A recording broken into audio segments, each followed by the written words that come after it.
December 1న ఉదయం 7 గంటలకి పెళ్లి చేసుకోబోతుందనే వార్తలు బయటికి రావడం, అదే సమయంలో రాజ్ నిడిమోరు మొదటి భార్య శ్యామిలి గారు పెట్టిన ఒక పోస్ట్ అన్ని చోట్ల హల్చలైంది. అలా ఆ పోస్ట్ లో బరితెగించిన వ్యక్తులు అందుకు తగినట్లుగానే వ్యవహరిస్తారు అని తన మనసులో ఉన్న ఆవేదనని సోషల్ మీడియాలో వ్యక్తపరచగా, నెటిజన్లు శ్యామిలి గారికి మద్దతు తెలియజేస్తూ సమంతని విమర్శించిన వాటన్నింటినీ పట్టించుకొని రాజ్ సమంత కోయంబత్తూరులోని ఈషా సెంటర్ లో సోమవారం ఉదయం 7 గంటలకి పెళ్లి చేసుకోగా ఆ వార్తలు హల్చలయ్యాయి. ఇక ఈ వార్తల్లో ఎంతవరకు నిజముంది, ఎంతవరకు అబద్ధం ఉందని నెటిజన్లు కన్ఫ్యూజన్ లో ఉన్నప్పుడే సోమవారం మధ్యాహ్నం సమంతే నేరుగా తన సోషల్ మీడియాలో ఆ పెళ్లి ఫోటోలని పోస్ట్ చేయడంతో ఈ న్యూస్ అన్ని చోట్ల హల్చల్ అవుతుంది. నిజంగానే సమంత రాజ్ కోసమే క్రిస్టియన్ మతం నుండి హిందూ మతానికి కన్వర్ట్ అయిందా? రాజ్ నిడిమోరు తన మొదటి భార్యకు విడాకులు ఇవ్వకుండానే సమంతని పెళ్లి చేసుకున్నాడా? సమంత రాజ్ ప్రేమ పెళ్లి దాకా ఎలా వెళ్ళింది? నిజంగానే ఈ పెళ్లికి 100 కోట్లు ఖర్చు పెట్టారా? పెళ్లి తర్వాత సమంత యాక్టింగ్ కి ఫుల్ స్టాప్ పెట్టబోతుందా అనే వివరాలను ఈ వీడియోలో చెప్పడానికి నేను ప్రయత్నిస్తాను.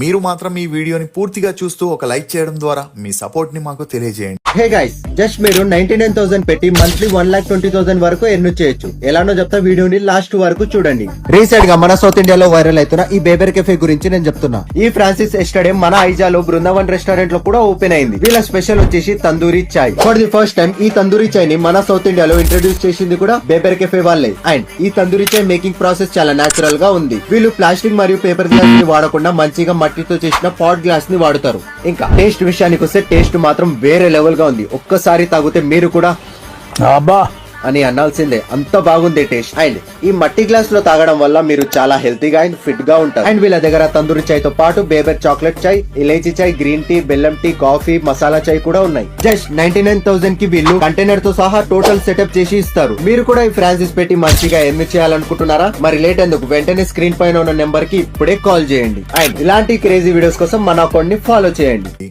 రాజ్ నిడమోరు అలియాస్ రాజ్ ఇతను 1979 ఆగస్టు 4న ఆంధ్రప్రదేశ్ లోని తిరుపతిలో ఒక మధ్యతరగతి కుటుంబంలో జన్మించాడు. తండ్రి కృష్ణ నిడిమోరు, తల్లి రమా రత్నాకర్. ఇతనికి శీతల్ అనే చెల్లెలు కూడా ఉంది. కాలేజ్ డేస్ నుండి రామ్ గోపాల్ వర్మ సినిమాలు చూస్తూ ఇన్స్పైర్ అయిన ఇతను ఆర్జీవీ లాగే డైరెక్టర్ అవ్వాలనుకుంటుండేవాడు.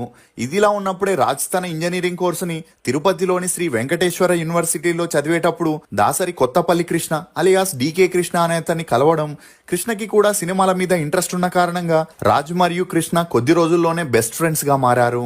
ఇక అలా ఎప్పుడైతే వీరి ఇంజనీరింగ్ పూర్తయిందో యుఎస్ లో వీరిద్దరికి సాఫ్ట్వేర్ జాబ్ రావడంతో అక్కడికి వెళ్లి సెటిల్ అయ్యారు. తమకున్న డైరెక్షన్ టాలెంట్ ని ప్రూవ్ చేసుకోవడానికి 2002లో షాదీ.com అనే షార్ట్ ఫిల్మ్ ని చేయగా, దాని ద్వారా వీరికి ఇంగ్లీష్ లో ఫ్లేవర్ అనే ఒక ఫ్యూచర్ ఫిలిం చేసే ఛాన్స్ వచ్చింది. ఇక ఈ ఫీచర్ ఫిలిం ని అనేక ఫిలిం ఫెస్టివల్లో టెలికాస్ట్ చేయగా అక్కడికి గెస్ట్లుగా వచ్చిన బాలీవుడ్ ప్రొడ్యూసర్స్, డైరెక్టర్స్ తో రాజ్ మరియు కృష్ణకి మంచి పరిచయం పెరిగింది. అలా వీరి టాలెంట్ కి బాలీవుడ్ లో మూవీస్ చేస్తే మంచి లైఫ్ ఉంటుందని చెప్పడంతో రాజ్ మరియు కృష్ణ యుఎస్ఏలో ఉండే తమ జాబ్స్ ని వదిలేసి సినిమానే నమ్ముకొని ఇండియాకి వస్తే ఫ్యామిలీ పరిస్థితి ఏంటి అని ఆలోచనలో పడ్డారు. ఇక అలా వీరు వెనుకడుగు వేస్తున్నప్పుడే తాము డైరెక్ట్ చేసిన ఫ్లేవర్ అనే ఫీచర్ ఫిలిం కి ప్రొడ్యూసర్ గా చేసిన అనుపమ్ మిత్తల్ వీరికి సపోర్ట్ చేయడంతో తమ జాబ్స్ కి రిజైన్ చేసి 2007లో రాజ్ అండ్ డీకే ఇండియాకి వచ్చేశారు. ఇక అలా సినిమాలోకి వెళ్లే ముందే తాము ఏ సినిమా చేసినా కలిసే డైరెక్షన్ చేయాలని డిసైడ్ అయి అప్పటి నుండి తమ స్క్రీన్ నేమ్స్ ని రాజ్ అండ్ డీకే అని పెట్టుకున్నారు. అలా ఆ తర్వాత కునాల్ ని హీరోగా పెట్టుకొని 99 అనే మూవీని చేయగా ఆ మూవీ రిలీజ్ అయి ఓకే టాక్ తెచ్చుకుంది. ఇక ఈ క్రమంలోనే అసిస్టెంట్ డైరెక్టర్ గా పనిచేస్తున్న శ్యామలి డే అనే ఆమె అప్పటికే రంగ్ దే బసంతి, ఓంకార్ వంటి సినిమాలో అసిస్టెంట్ డైరెక్టర్ గా పనిచేస్తూ డైరెక్టర్ అవ్వాలని ప్రయత్నిస్తున్నప్పుడే 99 మూవీ షూటింగ్ సమయంలో శ్యామలి రాజ్ ని కలవడం, అలా వీరిద్దరికి మంచి పరిచయం పెరిగి ఆ పరిచయం కాస్త నిదానంగా సన్నిహిత్యంగా మారి వీరిద్దరూ డేట్ చేయడం మొదలెట్టారు. ఇదిలా ఉంటే రాజ్ డీకే డైరెక్షన్ స్కిల్స్ చూసి ఇంప్రెస్ అయిన ఏక్తా కపూర్ షోర్ ఇన్ ద సిటీ అనే మూవీకి ప్రొడ్యూసర్ గా చేయగా ఆ మూవీ రిలీజ్ అయి రాజ్ అండ్ డీకే డైరెక్షన్ కి మంచి గుర్తింపు వచ్చింది.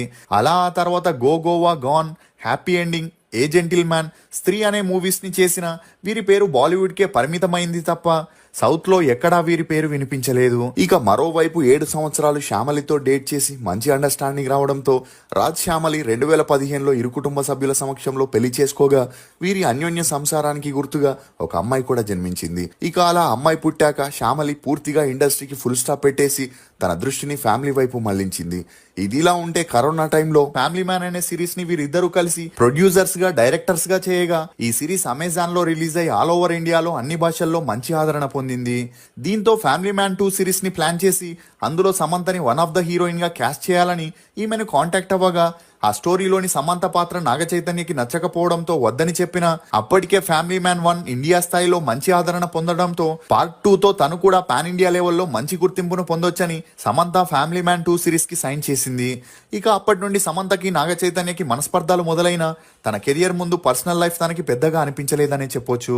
ఇక ఈ ఫ్యామిలీ మ్యాన్ సిరీస్ జరిగేటప్పుడు రాజ్ కి సమంతకి మంచి పరిచయం పెరిగి ఆ పరిచయం కాస్త నిదానంగా సన్నిహిత్యంగా మారి వీరిద్దరికి అప్పటికే పెళ్ళైన అదంతా పట్టించుకోకుండా సీక్రెట్ గా డేట్ చేయడం మొదలెట్టారు. ఇక అలా ఫ్యామిలీ మ్యాన్ సిరీస్ 2 అమెజాన్ లో రిలీజ్ అయి హిట్ అయిన సమంత తను చేసిన పాత్రకి చాలా నెగిటివిటీని ఎదుర్కోవాల్సి వచ్చింది. ఎందుకంటే సమంతకి అప్పటికే పెళ్ళై స్టార్ హీరోయిన్ గా ఉన్నప్పటికీ ఆ సిరీస్ లో సైడ్ రోల్ ని చేయడం, అందులోనూ బోల్డ్ క్యారెక్టర్ ని చేయడంతో అందరి నుండి వ్యతిరేకతని ఎదుర్కోవాల్సి వచ్చింది. ఇదిలా ఉంటే సమంత ఫ్యామిలీ మ్యాన్ తర్వాత షూటింగ్ లో బిజీ అయి నాగ చైతన్యని పట్టించుకోకపోవడం, అందుకు తోడు సమంత రాజ్ డైరెక్షన్ లోనే సిట్రెడల్, హనీ బనీ అనే మరో సిరీస్ కి కూడా సైన్ చేయడంతో నాగ చైతన్య సమంతకి విడాకులు ఇవ్వాలని డిసైడ్ అయ్యాడు. ఇక ఆ మధ్యలో పెద్దలంతా పంచాయతీ పెట్టి వీరిద్దరిని కలిపేందుకు ఎంత ట్రై చేసినా ఎటువంటి ప్రయోజనం లేకపోవడంతో ఇద్దరు 2021లో విడాకులు తీసుకొని విడిపోయారు. అలా ఎప్పుడైతే వీరిద్దరూ విడాకులు తీసుకొని విడిపోయారో అప్పటి నుండి నాగ చైతన్య శోభితతో డేట్ చేస్తే సమంత రాజ్తో క్లోజ్ గా ఉంటూ వచ్చింది. ఇక అలా వీరి క్లోజ్నెస్ గురించి రాజ్ భార్య అయిన శామిలికి తెలిసి అప్పటి నుండి భార్యాభర్తలు ఇద్దరి మధ్య మనస్పర్ధాలు మొదలయ్యాయి. అందుకు తోడు సమంతని తన అప్కమింగ్ సిరీస్లైన guns and Gulaabs, Gulkanda tales, Rakt Brahmand అనే సిరీస్ లో కూడా హీరోయిన్ గా ఫిక్స్ చేయడంతో రాజ్ మరియు శామిలి మధ్య తరచూ గొడవలు జరుగుతుండేవి. దీంతో చేసేదేమీ లేక రాజ్ తన భార్యకి విడాకులు ఇవ్వాలని డిసైడ్ అయ్యాడు. అలా ఫ్యామిలీ కోర్టులో శామిలి రాజ్ కి విడాకులు ఇవ్వాలంటే 100 కోట్ల భరణంని కోరగా డబ్బుల విషయంలో వీరి విడాకులు కాస్త లేట్ అవుతున్నట్లు తెలుస్తుంది. ఇక ఇదిలా ఉంటే రాజ్ కి ఇప్పటి వరకు మొదటి భార్యతో విడాకులు మంజూరు కాకపోయినా తనకంటే 8 ఏళ్లు చిన్నదైన సమంతతో సీక్రెట్ గా డేట్ చేస్తూ లివింగ్ టుగెదర్ లో ఉంటున్నట్లు సమాచారం. ఇదిలా ఉంటే సమంత రాజ్ తో సీరియస్ రిలేషన్ లో ఉంటూ రీసెంట్ గా తన చేతికున్న ఎంగేజ్మెంట్ రింగ్ ని చూపిస్తూ సమంత సోషల్ మీడియాలో ఒక పోస్ట్ చేయడంతో రాజ్ సమంత సీక్రెట్ గా ఎంగేజ్మెంట్ చేసుకున్నారని, రాజ్ కి తన భార్యతో విడాకులు అవ్వగానే వీరిద్దరూ పెళ్లి కూడా చేసుకోబోతున్నారని తెలుస్తుంది. ఇక నాగ చైతన్య ఎంగేజ్మెంట్ ముందు వరకు సీక్రెట్ గా ఉన్న సమంత రాజ్ రిలేషన్ ఎప్పుడైతే నాగ చైతన్య ఎంగేజ్మెంట్ అయిందో సమంత రాజ్ తో కలిసి దిగిన ఫోటోలు సోషల్ మీడియాలో దర్శనమిస్తూ తమ అఫీషియల్ అకౌంట్స్ లో పోస్ట్ చేయకుండా పిఆర్ టీం ద్వారా వీరి రిలేషన్ గురించి అన్నిట్లో స్ప్రెడ్ చేస్తున్నారనే వార్తలు కూడా వినిపిస్తున్నాయి. ఇక అలా ఎప్పుడైతే సమంత డైరెక్టర్ రాజ్ తో రిలేషన్ లో ఉన్న విషయం సోషల్ మీడియా ద్వారా బయటకు వచ్చిందో సమంత అభిమానులందరూ ఆనందం వ్యక్తం చేస్తూ సమంత అక్కినేని ఫ్యామిలీకి సరైన బుద్ధి చెప్పింది అంటూ కమెంట్స్ చేస్తున్నారు.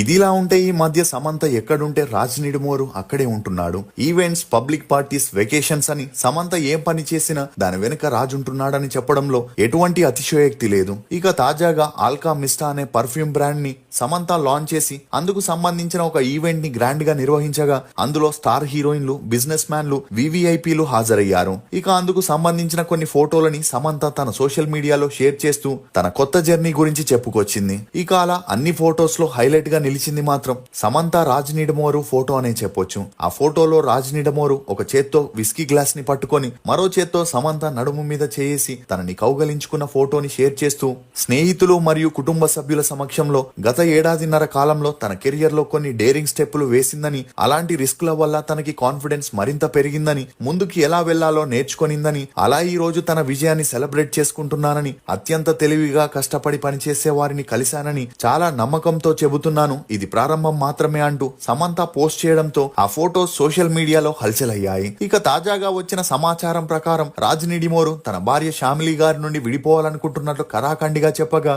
ఇరు కుటుంబ పెద్దల సమక్షంలో 20 కోట్లకి సెటిల్మెంట్ చేసుకోవడంతో పాటు కూతురు బాధ్యతల్ని కూడా శామిలి గారికి అప్పగించడంతో మనసు విరిగిపోయిన శామిలి గారు ఒక చేత్తో చప్పట్లు కొట్టడం ఎలా సాధ్యం కాదో, బంధంలో ఒక వ్యక్తి మాత్రమే కలిసి ఉండాలని ప్రయత్నిస్తే సాధ్యం కాదని, రాజ్ నిడిమోరి నుండి విడిపోవడం తనకి ఇష్టం లేకపోయినా వేరే దారి లేక శామిలి గారు అతనికి విడాకులు ఇచ్చేయగా అప్పటి నుండి సమంత పెళ్లి పనుల్ని స్టార్ట్ చేసింది. ఇక అలా సమంత తన ఫ్యామిలీ లైఫ్ ని స్టార్ట్ చేయాలని రాజ్ నిడిమోరు కోసం 3 సంవత్సరాల ముందే క్రిస్టియన్ మతం నుండి హిందూ మతానికి కన్వర్ట్ అవ్వగా కోయంబత్తూరులోని ఈషా ఫౌండేషన్ లో తను మతాంతరమై హిందూ మతాన్ని స్వీకరించగా అప్పటి నుండి సమంత తరచూ ఈషా ఫౌండేషన్ కి వెళ్ళొస్తూ తన భక్తిని చాటుకుంటుండేది. ఇక ఎప్పుడైతే రాజ్ నిడిమోరు తన భార్యకు విడాకులు ఇచ్చాడో వెంటనే వీరిద్దరూ ఈషా ఫౌండేషన్ లోనే పెళ్లి చేసుకోవాలని డిసైడ్ అయి ఈషా కేంద్రంలో ఉన్న లింగ భైరవి ఆలయంలో అత్యంత నిరాడంబరంగా వీరి వివాహ వేడుకలు జరిగాయి. అలా ఆదివారం రాత్రి నుంచి వీరి పెళ్లిపై సోషల్ మీడియాలో ఊహాగానాలు మొదలవగా సోమవారం సమంతే తన ఇన్స్టాగ్రామ్ లో పెళ్లి ఫోటోలని పోస్ట్ చేసి తాము పెళ్లి చేసుకున్నామంటూ కన్ఫర్మేషన్ ఇచ్చింది. ఇక అలా అలా వీరి పెళ్లి వేడుక సోమవారం ఉదయం 7 గంటలకి జరగగా వీరి పెళ్లికి కేవలం 30 మంది స్నేహితులు హాజరైనట్లు సమాచారం. ఇదిలా ఉంటే పెళ్లి తర్వాత కూడా సమంత సినిమాల్లో యాక్టింగ్ ని కంటిన్యూ చేస్తుందని ఇప్పటికే రాజ్ నిడిమోరు డైరెక్షన్ లో రక్త బ్రహ్మాండ అనే వెబ్ సిరీస్ తో తన సెకండ్ ఇన్నింగ్స్ ని కంటిన్యూ చేయగా హాలీవుడ్ లో కూడా ఒక మూవీకి సైన్ చేసినట్లు తెలుస్తుంది. అలా ఒకవైపు యాక్టింగ్ మరోవైపు ప్రొడ్యూసింగ్ చేస్తూ సమంత అటు పర్సనల్ గా ఇటు ప్రొఫెషనల్ గా తన జీవితంలో బిజీ అవ్వబోతున్నట్లు తెలుస్తుంది. మీరు ఈ జంటపై ఏమనుకుంటున్నారో మీ అభిప్రాయాన్ని కమెంట్ సెక్షన్ లో తప్పకుండా తెలియజేయండి. ఫోక్స్, గొడవ పడకుండా ఉండే బంధం కంటే ఎంత గొడవ పడినా విడిపోకుండా ఉండే బంధం దొరకడం ఒక వరం. ఇది ఫోక్స్ సమంత రాజ్ పెళ్లిలోని కొన్ని నమ్మలేని నిజాలు. ఈ వీడియో మీద మీ అభిప్రాయాన్ని కమెంట్ సెక్షన్ లో తప్పకుండా తెలియజేయండి. మేము చేసిన ఈ వీడియో